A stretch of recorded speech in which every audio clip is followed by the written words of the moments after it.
Hi, Mystery Recapped here. Today, I am going to explain a post-apocalyptic drama film called Cargo. Spoilers ahead, watch out, and take care.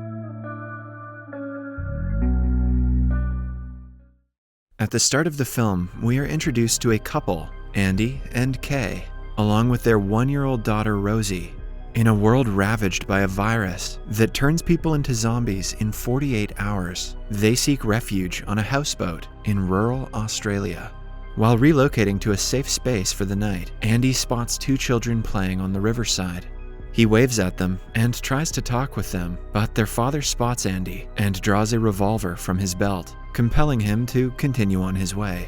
The family is used to getting supplies from the sea, as they are too scared of traveling to the land. Later, Kay mentions that their food supplies are running out and that they should travel through land to get better supplies. However, Andy criticizes her decision, as he is scared of what lies on the land. Afterward, Andy discovers an abandoned sailboat on the riverbank and goes out to inspect it. While he collects some food and a bottle of wine from inside, he hears some strange noises coming from within a door. Despite being curious, Andy is unwilling to take any risks and retreats to his boat. He passes the captured goods over to Kay, but she is skeptical about the food. Being the good husband that he is, Andy manages to convince his wife that everything is fine. Andy probably should have mentioned the zombie sounds he heard, but I guess it's not important. Later, Kay asks Andy to take a break and then heads to the sailboat. The greed to salvage more supplies prompts her to enter the dangerous yacht alone. Andy had left earlier after hearing thuds from a door, but Kay is completely unaware of this. Soon, she gets pulled and bitten by an unknown entity, most likely a zombie. Andy's sleep is disturbed by Rosie's crying, and he goes in search of Kay. He notices some bloodstains on the floor and finds Kay trying to keep blood flow under control. She is inside the restroom and has a bite mark on her knee. She then explores a rucksack that Andy had retrieved from the yacht earlier. Kay wears a bracelet that counts down how much longer an infected has left, as well as an infusion that mitigates the brain and allows an infected to transition into a zombie painlessly. Andy and Kay discuss their objectives, revealing Kay's vulnerabilities to the family. After the emotional discussion, the family finally makes the decision to leave the houseboat and seek medical assistance. In the next scene, Thumi, a little Aboriginal girl, is shown doodling in a sketchbook. After leaving her house, she tosses a dead rabbit into a hole. She suddenly hears gurgling noises and puts her hands over her ears. It seems like she is trying to feed something. Later, Andy and Kay locate a car nearby. They nearly dodge a zombie approaching them as they drive away.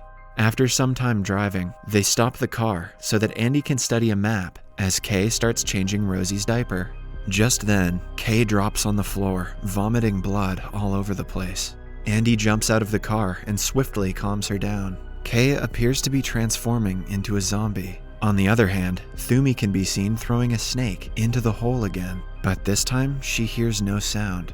Elsewhere, Kay regains her consciousness and examines her wound, which is dripping yellow sludge. She screams at Andy as she gets out of the car, outraged that he has been trying to keep her zombie progress secret from her. She's worried about infecting their baby daughter. Despite his concerns, Andy calms her and persuades her to follow him. To prevent Kay from making another escape, he smashes the doorknob. On the way, Andy gets distracted by a weird-looking guy on the road, which results in the car crashing into a tree. Hours later, Andy regains consciousness and tries to wake Kay up, but finds her already turned into a zombie. Her lips and eyes are filled with yellow pus. Andy is frightened and tries to escape with Rosie, but gets bitten by her while attempting to do so. After some attempts, Andy manages to get out of the car and applies one of the injections to Kay. Before setting out towards the destination on foot, he puts Kay's timer bracelet on himself and straps Rosie to his back. The small girl starts crying as she misses her mother, but Andy quickly calms her down by applying Kay's perfume. During a short stop for rest, Andy discovers the person who caused their accident. He identifies him as a zombie and prepares to defend himself. Suddenly, Thumi appears and attempts to distract the zombie guy, who turns out to be her father. She requests that Andy stay away from him and cuts her hand with a rock, which begins to drip blood. This seems to attract her zombie father towards her. After some walking, Andy enters a school and encounters a retired instructor named Etta. She aids him in washing his wounds and informs him that all of the Aboriginal people in the area have left, including many of her former students. She also requests him to spend the night at the school. Later, Andy notices a fire nearby, started by the Aboriginals, and also a woman who is trying to contact Thumi. At night, Andy gets his first seizure because of the zombie infection. He begins to vomit blood and passes out.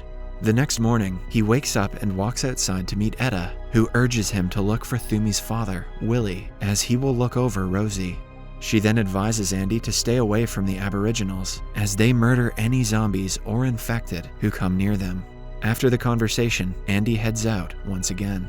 On the way, Andy pauses at some ruins to give Rosie water. As he rushes out, he passes several zombies with their heads buried in the ground. One of them rises and starts pursuing him. Andy finds a car and tries to steal it, but is stopped by a guy named Vic, who protects him from the zombie who had been following him. Vic is stuck beneath a tank, and he hands up the car keys to Andy in exchange for a promise that he will save him first. Andy agrees right away, and after removing the weight that had been squeezing Vic, he starts the car. The two then rush into the car and race away, leaving the zombies behind. In the following scene, Vic drives Andy to his sanctuary, which was originally a gas plant outpost where he used to work. Lorraine, Vic's wife, is quietly surprised to meet Andy. Vic then instructs Andy to leave Rosie with Lorraine, so the two men can work together and hunt some food and kill some zombies. Vic believes that once the country is back to normal, people will crave money again. Thus, his job is killing groups of zombies and seizing their belongings. Vic baits the zombies by putting healthy live individuals in cages. Meanwhile, Andy notices Vic holding Thumi hostage inside a cage and gets irritated. Inside the shelter, while Lorraine is looking after Rosie and attempting to cheer her up, she discovers some yellow slime-like thing on her belly. Vic and Andy, on the other hand, move to a different cage. He uses organs, a radio, and blood to attract zombies, which makes Andy doubt himself for a bit. After the boys return to the shelter, Lorraine discusses cleaning up Rosie briefly. As Andy plays with his daughter before putting her in a temporary cradle, his hand starts to twitch. Seeing himself in this terrible condition and knowing that Rosie is in safe hands, Andy heads outside the shelter to a lonely place and tries to kill himself. But before he is able to do so, Lorraine confronts him and explains that she is not Vic's wife, and that Vic rescued himself by allowing her husband and other gas plant workers to die. As they are conversing, Vic appears out of nowhere and uses the butt of his rifle to knock Andy out. When Andy wakes up, he finds himself in the same cage as Thumi. Andy then asks Thumi to help him to get out of the cage. He devises a strategy in which he connects raw guts to a rope, attracting a swarm of zombies. When the zombies begin to tug on the rope, the door opens, allowing the two to flee. They safely return to the shelter and persuade Lorraine to come along with them. As they try to escape, Vic emerges and starts shooting at them. Lorraine shows herself and attempts to stop him, but it's too late, as Vic accidentally shoots her dead. Andy follows Thumi to the cage he saw before, but the man inside has vanished. They manage to avoid Vic's pursuit and spend the night in a tiny gorge. After freeing each other's chains, they sleep freely. Later at night, Thumi wakes up to heavy breathing and hides with Rosie as Andy rubs his face against blood on the wall. The next morning, Andy and Thumi have a talk regarding her father's well-being. After Andy points out that her father may never get well, Thumi storms away in anger. Just then, Thumi discovers her father straddling on the tree, dead. Andy arrives to console Thumi, but fails and swiftly departs. Soon he has another nervous breakdown after he finds out that he has very little time left before he completely transforms into a zombie. After some time, he attempts to bury his head in the earth, like other zombies. Thumi stands by the tree, heartbroken, but hears Rosie's cry and rushes to her aid. When Andy wakes up, he is surprised by Thumi, who has chosen to assist him in reaching the river. In the next scene, they travel by motorboat to the campground, where Andy last saw the family playing. They find an RV and investigate it, but find it empty. After that, Andy and Rosie search for the family, while Thumi stays behind. Andy finally meets the father, but finds out that he has been infected from a zombie attack. For the second time, the man shows Andy his loaded rifle. The man then reveals that there are 6 bullets in there, 2 of which Andy may retain after he uses the rest on himself and his family. Andy tries to persuade the man from finishing his family, but he fails. While Andy is leaving, 4 gunshots can be heard in the distance. He flinches at the sound of each of them. After the whole family is dead, Andy takes the gun and considers whether or not to shoot himself. As Andy is contemplating, Thumi appears out of nowhere, announcing that she is ready to return to her home. She also suggests that Andy follow her so that he can leave Rosie with the Aboriginals. Following this, they set out together to look for smoke coming from a nearby hill. As they pass through the train tunnel, Vic emerges in front of them. Thumi hides with Rosie inside a parked truck on the tracks as Andy attempts to distract Vic. Andy shoots rounds but misses each time as the 2 guys become more violent. Vic emerges from the shadows after the brawl and drags Thumi from the truck. He then knocks her head on the rails. While Thumi lies in agony, Vic grabs hold of Rosie. A limping Andy gets up to check on Thumi, who is still alive. He then finds Vic cradling with Rosie. He sits near Vic and demands his daughter back. At first, Vic refuses, but he ultimately returns the child while mourning Lorraine's untimely death. The trio then continue their journey. Continuing their way towards their destination, Andy begins to transform into a zombie. With very little time left, Andy begs Thumi to promise to look out for Rosie, with whom he exchanges a goodbye. Fearing that he might harm someone, Andy covers his mouth with a guard. He then starts securing his wrists and wraps the meat from earlier on a stick. Suddenly, his eyelashes are sealed shut and he passes out. Andy has now transformed into a zombie and all of his emotions have died. Despite this, he still carries the 2 children on his back, as he is drawn in by the chunk of flesh on the stick. Eventually, they arrive at the Aboriginals' camp. The warriors seize Andy, while Thumi and Rosie are hailed by her mother.